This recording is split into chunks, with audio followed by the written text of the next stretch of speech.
Indonesia tengah bersiap memasuki babak baru dalam sejarah kekuatan maritimnya.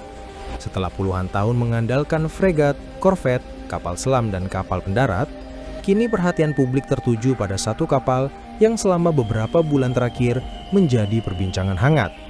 Kapal itu adalah Giuseppe Garibaldi, mantan kapal induk Angkatan Laut Italia yang direncanakan akan bergabung dengan TNI Angkatan Laut. Namun menariknya, nilai strategis Garibaldi bagi Indonesia mungkin bukan terletak pada statusnya sebagai kapal induk. Yang jauh lebih menarik adalah kemungkinan bahwa kapal ini dapat menjadi langkah awal Indonesia menuju era operasi drone maritim dari laut. Sebuah konsep yang bahkan belum dimiliki negara-negara ASEAN lainnya. Lalu seberapa realistis kemungkinan tersebut? Mari kita bahas.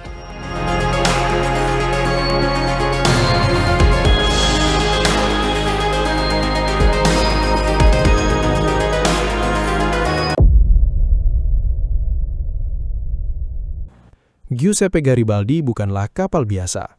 Kapal ini mulai bertugas pada pertengahan tahun 1980-an dan selama puluhan tahun menjadi kebanggaan Angkatan Laut Italia.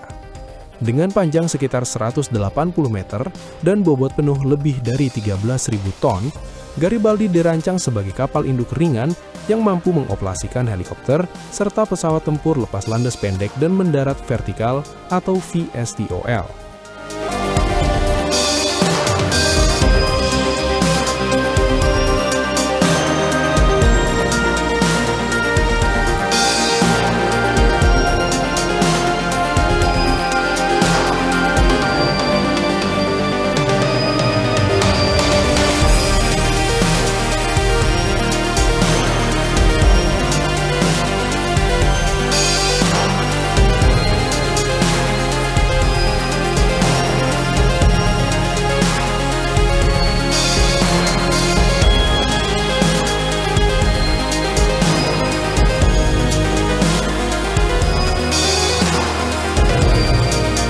Selama masa pengabdiannya, kapal ini berpartisipasi dalam berbagai operasi internasional dan menjadi simbol kemampuan Italia untuk memproyeksikan kekuatan militer jauh dari wilayah nasional.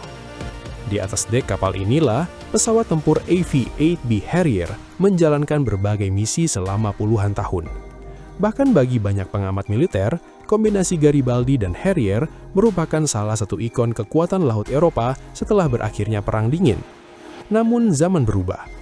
Pesawat tempur semakin mahal untuk dioperasikan, teknologi semakin kompleks, dan dalam beberapa tahun terakhir, dunia menyaksikan kemunculan teknologi baru yang mulai mengubah wajah peperangan modern.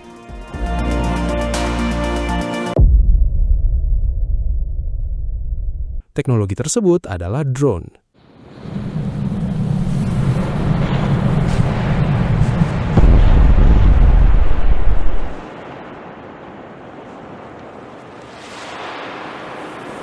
Jika dahulu kapal induk identik dengan pesawat tempur berawak, kini banyak negara mulai melihat drone sebagai alternatif yang lebih murah, lebih fleksibel, dan dalam beberapa situasi bahkan lebih efektif.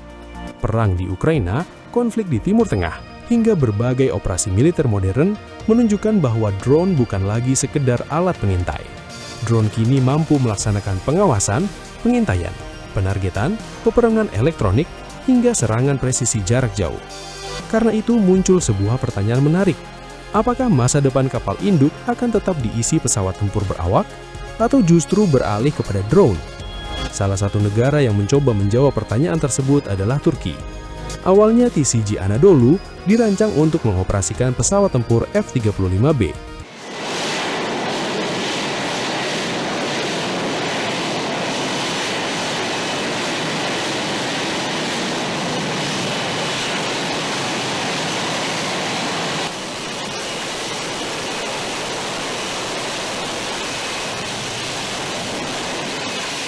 Namun setelah Turki keluar dari program F-35, Ankara mengambil keputusan yang cukup berani. Alih-alih mencari pesawat pengganti, mereka memilih mengembangkan konsep kapal induk drone. Untuk mewujudkan konsep tersebut, perusahaan pertahanan Turki Baykar mengembangkan Bayraktar TB3. Berbeda dengan drone Bayraktar sebelumnya, TB3 dirancang khusus agar dapat beroperasi dari kapal perang. Drone ini memiliki sayap lipat sehingga lebih mudah disimpan di hanggar kapal. Dan yang terpenting, telah berhasil melakukan lepas landas dan pendaratan dari dek TCG Anadolu. Dengan keberhasilan tersebut, Turki menjadi salah satu negara pertama yang membuktikan konsep kapal induk drone dalam praktik nyata. Disinilah cerita mulai menjadi menarik bagi Indonesia. Indonesia saat ini sudah menandatangani kontrak pengadaan besar-besaran 60 Bayraktar TB3 dan 9 drone Akinji, pembelian yang sangat masif dan paling agresif di ASEAN. Jika Giuseppe Garibaldi benar-benar bergabung dengan TNI AL, Indonesia akan memiliki platform yang secara ukuran dan fungsi tidak terlalu jauh berbeda dengan TCG Anadolu. Keduanya sama-sama memiliki dek penerbangan besar dan dirancang untuk mengoperasikan berbagai aset udara. Karena itu, muncul spekulasi bahwa Garibaldi suatu hari dapat menjadi platform operasi drone maritim Indonesia. Bayangkan sebuah skenario. Ketika beroperasi di Natuna, Laut Sulawesi atau kawasan timur Indonesia, kapal ini dapat menerbangkan drone pengintai untuk memantau area ratusan kilometer di sekeliling armada. Drone tersebut dapat membantu mendeteksi kapal asing, mengawasi jalur pelayaran strategis, mendukung operasi anti kapal selam, hingga memberikan gambaran situasi secara real-time kepada komandan armada. Bagi negara kepulauan seperti Indonesia, kemampuan semacam ini memiliki nilai yang sangat besar. Namun ada satu hal yang perlu diperhatikan.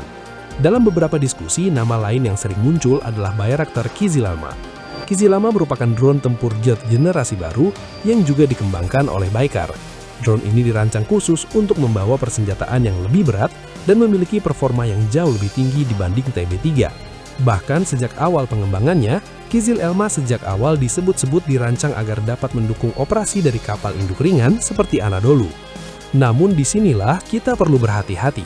Sampai saat ini yang sudah terbukti beroperasi dari kapal adalah TB3. Sementara Kizilelma masih dalam tahap pengembangan dan pengujian lebih lanjut. Publik memang telah melihat berbagai uji terbang Kizilelma. Namun demonstrasi operasional penuh berupa lepas landas dan pendaratan rutin dari kapal induk ringan belum menjadi kemampuan yang terbukti secara operasional.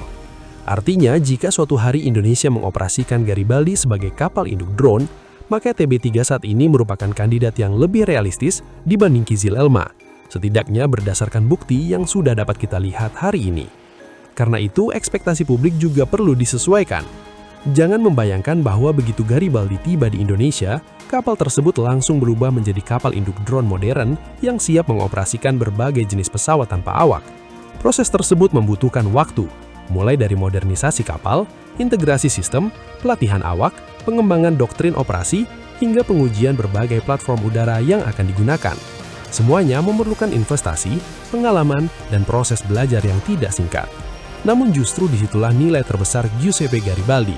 Kapal ini bukan sekedar aset militer. Kapal ini dapat menjadi sekolah terapung bagi Indonesia untuk mempelajari operasi penerbangan laut dalam skala yang belum pernah dimiliki sebelumnya. Mulai dari pengoperasian helikopter, pengelolaan dek penerbangan, koordinasi misi udara dan laut, hingga pengembangan konsep operasi drone maritim masa depan. Dengan kata lain, Indonesia tidak hanya memperoleh sebuah kapal. Indonesia memperoleh kesempatan untuk membangun kemampuan baru yang mungkin akan sangat penting dalam beberapa dekade ke depan. Pada akhirnya, Giuseppe Garibaldi mungkin tidak akan dikenal di Indonesia sebagai kapal induk Harrier seperti ketika masih bertugas di Italia. Sebaliknya, kapal veteran ini berpotensi memasuki babak baru sebagai platform helikopter dan drone yang lebih sesuai dengan kebutuhan Indonesia sebagai negara kepulauan terbesar di dunia. Apakah Indonesia akan menjadi operator kapal induk drone pertama di ASEAN? Masih terlalu dini untuk memastikan. Apakah Bayraktar TB3 suatu hari dapat beroperasi dari dek Garibaldi? Kemungkinannya cukup terbuka. Dan bagaimana dengan Kizilelma? Untuk saat ini kita masih harus menunggu pembuktian lebih lanjut. Namun satu hal yang pasti, kedatangan Giuseppe Garibaldi bukan hanya tentang sebuah kapal bekas Italia. Ini adalah tentang peluang Indonesia untuk memasuki era baru operasi maritim modern. Dan mungkin langkah pertama menuju masa depan kekuatan laut Indonesia. Bagaimana pendapat kalian tentang Giuseppe Garibaldi yang akan jadi platform drone modern? Silakan tuliskan pendapat kalian dan gelut di kolom komentar.